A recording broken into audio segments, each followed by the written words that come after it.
உங்களுக்கு suspense thriller இருக்கிற மாதிரியான இன்வெஸ்டிகேஷன் டிராமாஸ்லாம் ரொம்ப பிடிக்கும். அதெல்லாம் நான் ரொம்ப என்ஜாய் பண்ணி பார்ப்பேன் அப்படின்னா, இந்த படம் உங்களுக்கானது தான். வணக்கம். நான் ஆனந்த். மம்மூட்டி நடிச்சு, கௌதம் மேனன் டைரக்ஷன்ல ரீசென்ட்டா தியேட்டர் ரிலீஸ் ஆன மலையாள படம் தான் Dominic and the ladies purse. இந்த படத்தோட ஸ்டோரி என்ன அப்படின்னா, மம்மூட்டி வந்து ஒரு எக்ஸ் போலீஸா இருக்காரு. இவரு இப்போ டிடெக்டிவா வொர்க் பண்ணிக்கிட்டு இருக்காரு. அவர்கிட்ட வந்து எந்த ஒரு கேஸ் வந்தாலுமே அத வந்து ரொம்ப அசால்ட்டா, ரொம்ப சீக்கிரமாவே சால்வ் பண்ணிருவாரு.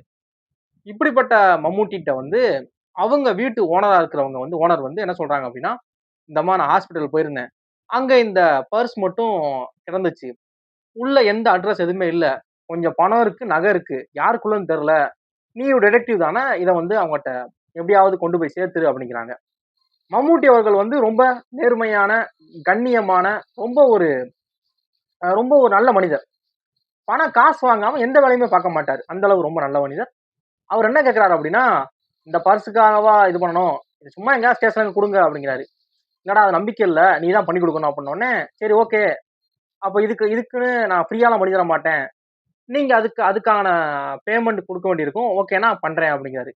பதிலுக்கு அவங்க திருப்பி கேள்வி கேட்கறாங்க.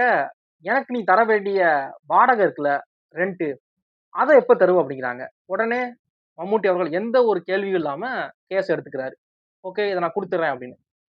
இந்த பர்ஸ அவர் குடுத்தாரா, குடுக்கலையா அந்த பர்ஸோட ஓனர் கிட்ட, எப்படி குடுத்தாரு அப்படிங்கிறது தான் இந்த படம். இந்த படம் தான் கௌதம் வாசுதேவ் மேனனோட ஃபர்ஸ்ட் ஸ்ட்ரெய்ட் மலையாளம் ஃபிலிம். இதுவரைக்கும் அவரு ஸ்ட்ரெய்ட்டா மலையாளத்துல படம் பண்ணதே கிடையாது. டப்டு வேணா பண்ணியிருக்காரு. ஸ்ட்ரெய்ட்டா மலையாளத்துல ஸ்ட்ரெய்ட்டா ஒரு படம் பண்ணதே கிடையாது. இதான் ஃபர்ஸ்ட் டைம். படத்தோட ஸ்டோரி, ஸ்கிரீன் பிளே, படத்தோட சஸ்பென்ஸ் எலமெண்ட் அது எல்லாமே அவரோட சோன் இருக்குல்ல. லவ், ரொமான்ஸ் அது எல்லாம் அத விட்டு அப்படியே டோட்டலா வெளிய ஒரு அவுட் ஆஃப் பாக்ஸ்ல ஒரு படம் பண்ணியிருக்காரு. ரொம்ப சூப்பரா பண்ணியிருக்காரு உண்மையாவே. இந்த ஜானர்ல அவரு ட்ரை பண்ணது, இல்ல அவரு இதுக்கு முன்னாடி எதுவும் படம் பண்ணியிருக்காரான்னு எனக்கு தெரியல. ரொம்ப நல்லா இருக்கு இந்த படம். படத்தோட டைம் டியூரேஷன் பார்த்தீங்க அப்படின்னா, கிட்டத்தட்ட ஒரு 2 1/2 மணி நேரம் இருக்கு. இந்த 2 1/2 மணி நேரத்துல எந்த இடத்துலயுமே போர் அடிக்கிற மாதிரியோ, படம் இந்த இடத்துல கொஞ்சம் லேகா இருந்துச்சுங்கிற மாரி யோசிக்க தோணல. சொல்ல தோணல. உண்மையாவே இல்ல. அது மாரி படத்துல அங்கங்க வரக்கூடிய காமெடி எல்லாமே ரொம்ப நல்லா இருக்கு. காமெடிக்குன்னு தனியா ஒரு கேரக்டர போட்டு பண்ணாம, மம்மூட்டி அவர்களே படத்துல அவர் அடிக்கிற அந்தந்த சின்ன சின்ன கவுண்டர்ஸ் எல்லாமே ரொம்ப நல்லா இருக்கு. படம் வந்து மம்மூட்டியோட ஷோல்டர்ல தான். இத தாண்டி வேற எங்கேயும் போல. அது மாரி படம் ஸ்டார்ட் ஆயி ஒரு 5 நிமிஷம், 10 நிமிஷத்துக்குள்ளயே படம் ஸ்டோரிக்குள்ள போயிருது. ரொம்ப சீக்கிரமா போயிருது. படத்துல தேவையில்லாத சீனு, இது தேவையில்ல. அப்படிங்கிற மாரி எதுவுமே இல்ல. ரொம்ப என்கேஜா, ரொம்ப ஜாலியா படம் பார்க்குற மாரி இருக்கு. நம்மள வந்து முழுக்க முழுக்க படத்துக்குள்ளேயே நம்ம வச்சிருக்கு படம். எந்த இடத்துலயுமே நம்ம படத்த விட்டு டிஸ்ட்ராக்ட் ஆக மாட்டேங்கிறோம். ஏன்னா படத்துல கொஞ்சம் மிஸ் ஆனாலும் படம் வேற எங்கிட்டோ போயிருது அப்படிங்கிற மாரி இருக்கு. ஒன்ஸ் படம் அன்ஃபோல்ட் ஆக ஆரம்பிச்சிருச்சுன்னா, கதைக்குள்ள போயி ஒரு சாதாரண பர்ஸ்ல ஆரம்பிக்கிற இந்த கதை, ஒன்ஸ் அன்ஃபோல்ட் ஆயிருச்சுன்னா, ஒரு ஒரு மரத்தோட கிளை மாதிரி அப்படி படம் அங்கிட்டு இங்கிட்டு விரியுது. அது எல்லாமே ரொம்ப நல்லா இருக்கு. ஒவ்வொரு சைடுல ஒரு இன்வெஸ்டிகேஷன் டிராமாக்கு என்னென்ன எலமெண்ட்லாம் தேவையோ, அது எல்லா எலமெண்ட்டுமே இந்த படத்துல வச்சிருக்காரு கௌதம் மேனன்.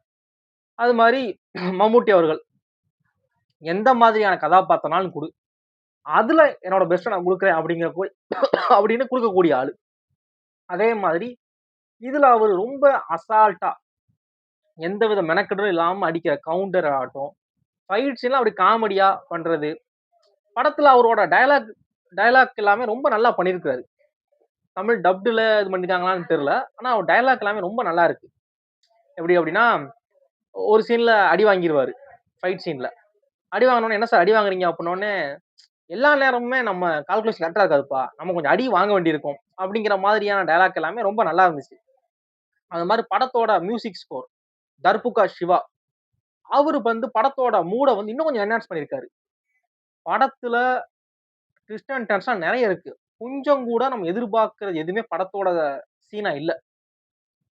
இதுவா இருக்குமோ? நம்ம நம்ம 2 ஆப்ஷன் யோசிச்சோம்னா, ஆப்ஷன் சி தான் அங்க ஆன்ஸரா இருக்கு. அந்த மாரி விஷயம் இருக்கு உள்ள. படம் ரொம்ப என்கேஜா கிட்டத்தட்ட ஒரு 2 1/2 மணி நேரம் ஒரு நல்ல படம் பார்த்த எனக்கு ஃபீல் கிடைச்சுச்சு. எனக்கு என்கேஜா இருக்கிற மாதிரி என்ன ரொம்ப கன்வின்சிங்கா சாட்டிஸ்ஃபை பண்ற படங்கள்லாம் ரொம்ப நான் திரும்ப திரும்ப பார்க்கக்கூடிய படம். அது மாரி சஸ்பென்ஸ் த்ரில்லர் படங்கள்ல இருக்கிற ஒரு பாசிட்டிவ் என்ன அப்டின்னா, ஃபர்ஸ்ட் டைம் பார்க்கிறது.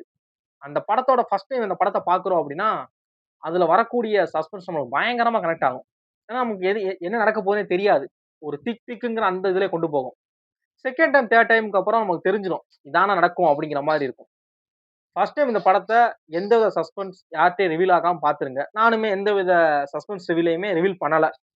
முடிஞ்ச அளவு ரொம்ப ஸ்பாய்லர் இல்லாம படத்த ஷேர் பண்ணியிருக்கேன். பாருங்க. படம் தமிழ் டப்டுல G5ல அவைலபிளா இருக்கு. இந்த படத்த நீங்க ஆல்ரெடி பார்த்திருந்தீங்க அப்படின்னா, இந்த படம் உங்களுக்கு பிடிச்சுச்சா, பிடிக்கலையா அப்படிங்கிறத ஷேர் பண்ணுங்க. படம் பார்க்காதவங்க இந்த படத்த பார்த்துட்டு உங்களோட ஒப்பீனியன ஷேர் பண்ணுங்க. வேற ஏதாவது படத்த நான் ரிவ்யூ பண்ண நெனச்சீங்க அப்படின்னா, அந்த படத்தோட நேம நம்ம கமெண்ட் பாக்ஸ்ல கமெண்ட் பண்ணி வைங்க. நான் பார்த்துட்டு என்னோட ஹானஸ்டான ஒப்பீனியன ஷேர் பண்றேன். தேங்க்ஸ் ஃபார் வாட்சிங்.